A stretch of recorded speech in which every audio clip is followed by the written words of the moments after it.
All right, let's take a look now at the history of labor here in Michigan and really across the country as we watch what's happening with the UAW. We had a potential UPS strike that then got settled. We have the Screen Actors Guild strike that's going on right now and the writers' strike. It really seems that labor is having a bit of a resurgence in the country. So let's go to Elizabeth Faue. She's a professor of history at Wayne State University joining me today. Elizabeth, it's good to see you. Thanks for being with me.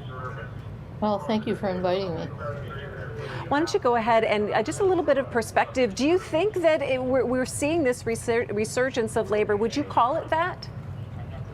Yes, I think you can find, going back as early as 2017 or 2018, that there has been a growing number of worker actions, some strikes, some just political campaigns that are meant to address some of the changes in our economy. And this ramped up, if anything, during the pandemic, despite increased precarity, especially for low-wage workers.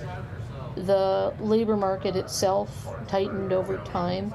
And I think there's also, on the perception of lots of workers, a sense of having lost a lot relative to industry and relative to other sectors of the economy in terms of wages and benefits. The UAW, of course, has a particular place in that history. It was in the 1930s one of the first unions to make a very effective campaign to organize what at the time was the #1 industry in the country, which is the manufacture of automobiles. And the UAW has been a leader in terms of reframing and re-understanding the role of unionism, the content of contracts, the relationship between unions and the political system. That history, going back so far, really encapsulates much of what has gone on with the labor movement, including some of the declines in membership relative to automation, relative to other technological changes, and also an understanding of how labor needs to be a voice for all workers, both unorganized as well as organized. And that's what I think has been very interesting about a lot of the conversations that people have been having across the, the summer and watching, the various comings and goings of whether it's out in Hollywood or what happened or, didn't happen, they end up settling with UPS, is really what is the valuable wage and what can you live on? And then what is really the parameter of the future of our work? Should it be a 4-day work week? That they're asking these questions or presenting them for the rest of the country, whether they are represented or not, to your point.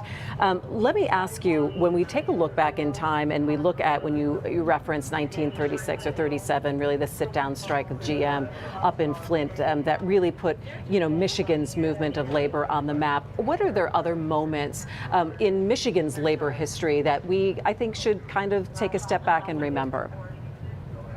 Well, we could go to the 1946 strike, which also was in the auto industry, but was an echo of what was happening nationwide.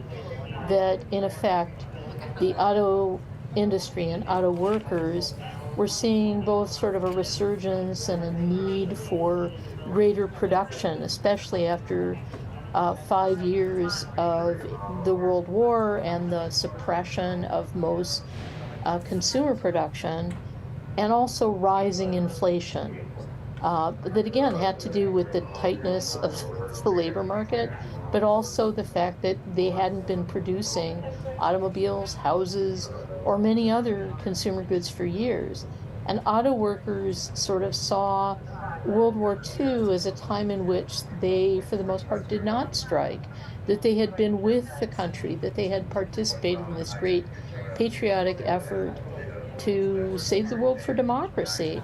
And they felt as though the auto industry companies had benefited significantly while their own wages had been sort of held in check, both by a no-strike pledge, but also just by price and wage controls, whether explicit or implicit.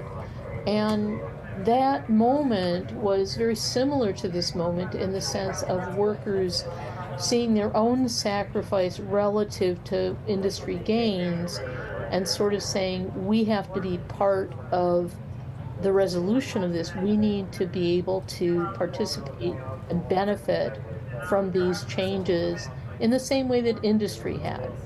And I think that the pandemic, and even going as far back as the 2008 um, Great Recession, workers saw, actually even prior to the recession in 2007, a concessionary contract that sort of they felt like they had been put on the back foot, that they had taken a step back and did so to sort of help industry survive this Great Recession.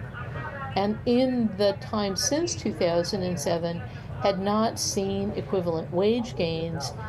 And through the pandemic, in which they also felt like they were um, sort of encountering greater danger in the workplace, certain sacrifices that were made during that time, and had not received the same benefits.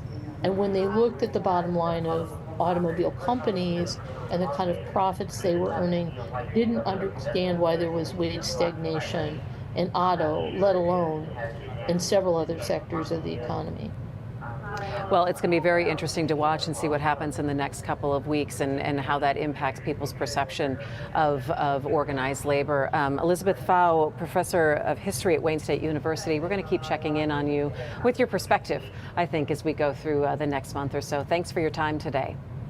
Well, thank you for inviting me.